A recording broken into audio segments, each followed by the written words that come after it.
ರಾಜ್ಯದಲ್ಲಿ ಕಾಂಗ್ರೆಸ್ ಅಧಿಕಾರಕ್ಕೆ ಬಂದು ಬರೋಬ್ಬರಿ 2.5 ವರ್ಷ ಪೂರೈಸಿದೆ. 2.5 ವರ್ಷದ ಬಳಿಕ ಸಿದ್ದರಾಮಯ್ಯ ಸಿಎಂ ಸ್ಥಾನದಿಂದ ಕೆಳಗಿಳಿತಾರಾ ಎನ್ನುವಂತಹ ಕುತೂಹಲ ಸಹಜವಾಗಿ ಮೂಡ್ತಾ ಇದೆ.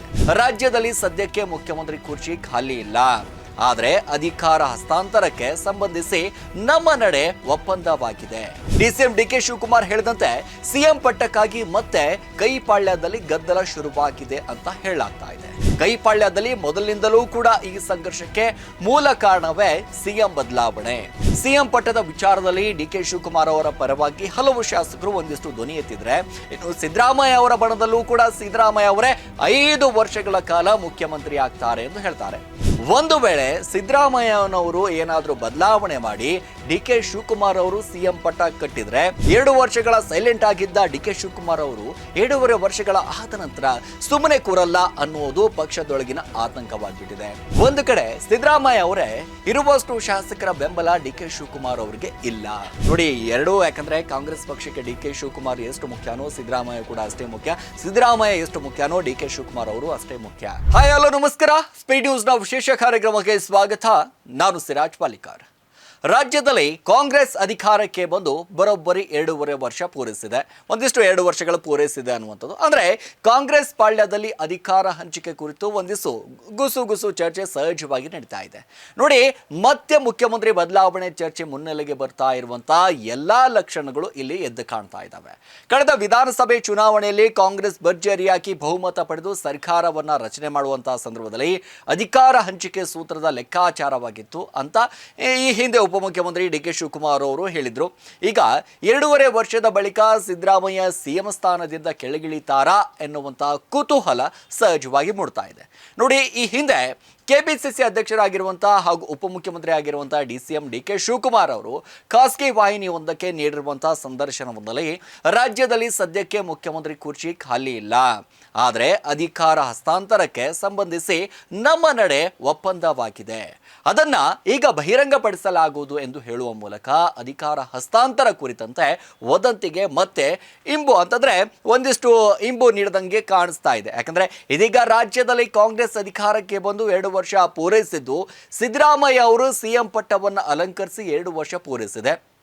ಸೊ ಅಧಿಕಾರ ಹಂಚಿಕೆ ಸೂತ್ರದ ಕುರಿತಂತೆ ಡಿಸಿಎಂ ಡಿಕೆ ಶಿವಕುಮಾರ್ ಹೇಳಿದಂತೆ ಸಿಎಂ ಪಟ್ಟಕ್ಕಾಗಿ ಮತ್ತೆ ಕೈಪಾಳ್ಯದಲ್ಲಿ ಗದ್ದಲ ಶುರುವಾಗಿದೆ ಅಂತ ಹೇಳಲಾಗ್ತಾ ಇದೆ. ನೋಡಿ, ಈಗಾಗಲೇ ಸಿಎಂ ಪಟ್ಟಕ್ಕಾಗಿ ಆರಂಭಿಸಿದಂತ ಹಂತದಿಂದಲೂ ಕೂಡ ಸಿದ್ದರಾಮಯ್ಯ ಹಾಗೂ ಡಿಸಿಎಂ ಡಿಕೆ ಶಿವಕುಮಾರ್ ಮಧ್ಯೆ ಆಂತರಿಕ ಬಿಕ್ಕಟ್ಟು ಹೆಚ್ಚಾಗ್ಬಿಟ್ಟಿತ್ತು.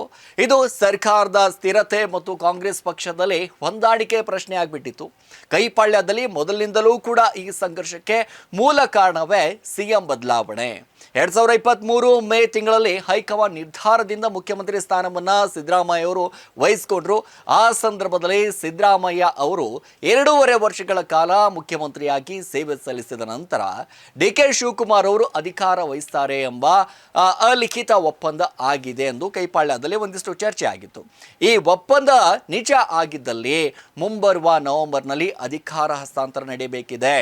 2.5 ವರ್ಷದ ಬಳಿಕ ಸಿಎಂ ಬದಲಾವಣೆ ಬಗ್ಗೆ ಇದುವರೆಗೆ ಯಾವುದೇ ಅಧಿಕೃತವಾದಂಥ ಮಾಹಿತಿ ಇನ್ನೂ ಕೂಡ ಹೊರಬಂದಿಲ್ಲ.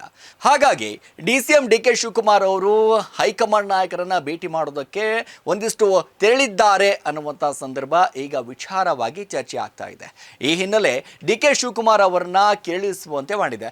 ನೋಡಿ, 2.5 ವರ್ಷಗಳ ಕಾಲ ಮುಗಿತಾ ಬರ್ತಾ ಇದ್ದಂತೆ ಹೈಕಮಾಂಡ್ ನಾಯಕರ ಗಮನಕ್ಕೆ ಡಿಕೆ ಶಿವಕುಮಾರ್ ಅವರು ತರ್ತಿದ್ದಾರಾ? ಸಿಎಂ ಪಟ್ಟದ ವಿಚಾರದಲ್ಲಿ ಡಿಕೆ ಶಿವಕುಮಾರ್ ಅವರ ಪರವಾಗಿ ಹಲವು ಶಾಸಕರು ಒಂದಿಷ್ಟು ಧ್ವನಿ ಎತ್ತಿದ್ರೆ, ಇನ್ನು ಸಿದ್ದರಾಮಯ್ಯ ಅವರ ಬಣದಲ್ಲೂ ಕೂಡ ಸಿದ್ದರಾಮಯ್ಯ ಅವರೇ 5 ವರ್ಷಗಳ ಕಾಲ ಮುಖ್ಯಮಂತ್ರಿ ಆಗ್ತಾರೆ ಎಂದು ಹೇಳ್ತಾರೆ.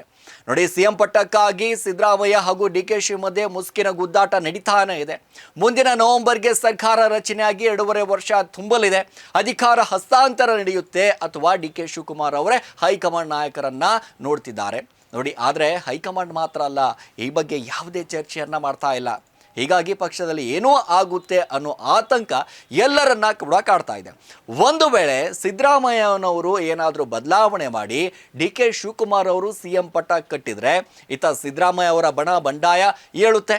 ನೋಡಿ, ಮತ್ತೊಂದು ಕಡೆ ಡಿಕೆ ಶಿವ ಅವರ ಸಿಎಂ ಮಾಡಿದರೆ ಇವರ ಬೆಂಬಲಿಗರು ಸುಮ್ಮನೆ ಇರಲ್ಲ.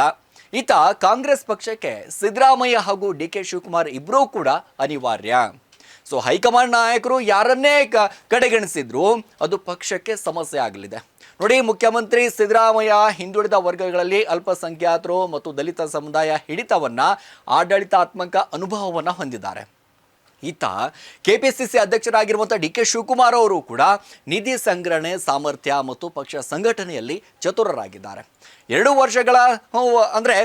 ವರ್ಷಗಳ ಸೈಲೆಂಟ್ ಆಗಿದ್ದ ಡಿ ಕೆ ಶಿವಕುಮಾರ್ ಅವರು 2.5 ವರ್ಷಗಳ ಆದ ನಂತರ ಸುಮ್ಮನೆ ಕೂರಲ್ಲ ಅನ್ನುವುದು ಪಕ್ಷದೊಳಗಿನ ಆತಂಕವಾಗಿಬಿಟ್ಟಿದೆ.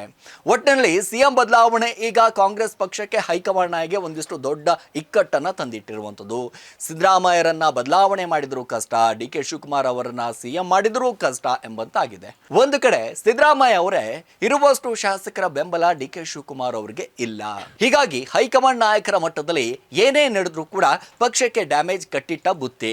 2.5 ವರ್ಷದ ಬಳಿಕ ಇದನ್ನ ಹೈಕಮಾಂಡ್ಗೆ ಹೇಗೆ ಬಹಿರಂಗ ಹರಿಸುತ್ತೆ, ಒಂದಿಷ್ಟು ಹೇಗೆ ಯಾವ ರೀತಿಯಾಗಿ ಬಗೆಹರಿಸುತ್ತೆ ಅನ್ನೋದನ್ನ ಕಾದು ನೋಡಬೇಕಾಗಿರುವಂಥದ್ದು. ಯಾಕಂದ್ರೆ 2.5 ವರ್ಷಗಳ ಕಾಲ ಒಂದಿಷ್ಟು ಸಿಎಂ ಬದಲಾವಣೆ ಅನ್ನುವಂಥದ್ದಿತ್ತು.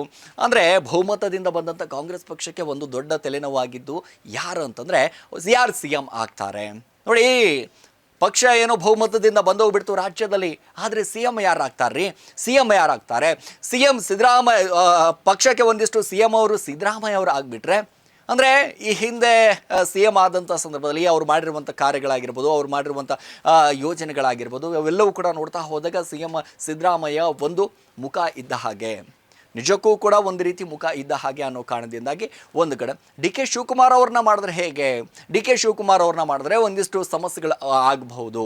ನೋಡಿ, ಎರಡೂ, ಯಾಕಂದರೆ ಕಾಂಗ್ರೆಸ್ ಪಕ್ಷಕ್ಕೆ ಡಿ ಕೆ ಶಿವಕುಮಾರ್ ಎಷ್ಟು ಮುಖ್ಯನೋ ಸಿದ್ದರಾಮಯ್ಯ ಕೂಡ ಅಷ್ಟೇ ಮುಖ್ಯ, ಸಿದ್ದರಾಮಯ್ಯ ಎಷ್ಟು ಮುಖ್ಯನೋ ಡಿ ಕೆ ಶಿವಕುಮಾರ್ ಅವರು ಅಷ್ಟೇ ಮುಖ್ಯ. ಯಾಕಂದರೆ ಇಲ್ಲಿ ಪಕ್ಷ ಸಂಘಟನೆ ಕಾರ್ಯಕರ್ತರನ್ನು ಒಗ್ಗೂಡಿಸುವ ಕೆಲಸವಂತ ಮಾಡುವಂಥದ್ದು ಚತುರ ಅಂತಂದರೆ ಅದು ಡಿ ಕೆ ಶಿವಕುಮಾರ್ ಅವರು. ಅಂದರೆ ಕಾಂಗ್ರೆಸ್ ಪಕ್ಷದ ಒಂದು ಬೆನ್ನೆಲುಬಾಗಿ ನಿಂತಿದೆ ಅಂತಂದರೆ ಅದು ಸಿದ್ದರಾಮಯ್ಯ. ಸೊ ಒಟ್ಟಾರೆಯಾಗಿ ಇಬ್ಬರು ನಾಯಕರನ್ನು ಯಾವ ರೀತಿ ಹೈಕಮಾಂಡ್ ನಾಯಕರು ಬಗೆಹರಿಸ್ತಾರೆ ಅನ್ನೋದನ್ನು ಇಲ್ಲಿ ಕಾದು ನೋಡಬೇಕಾಗಿದೆ. ಇದಾಗಿತ್ತು ಇವತ್ತಿನ ವಿಶೇಷ. ನಿರಂತರ ಸುದ್ದಿಗಾಗಿ ನೋಡ್ತಾ ಇರಿ ಸ್ಪೀಡ್ ನ್ಯೂಸ್ ಕನ್ನಡ. ಸುದ್ದಿ ನಿಮ್ಮದು, ವೇಗ ನಮ್ಮದು. ಹೆಚ್ಚಿನ ಸುದ್ದಿಗಳಿಗಾಗಿ ನಮ್ಮ ಚಾನೆಲ್ನ ಸಬ್ಸ್ಕ್ರೈಬ್ ಮಾಡಿ.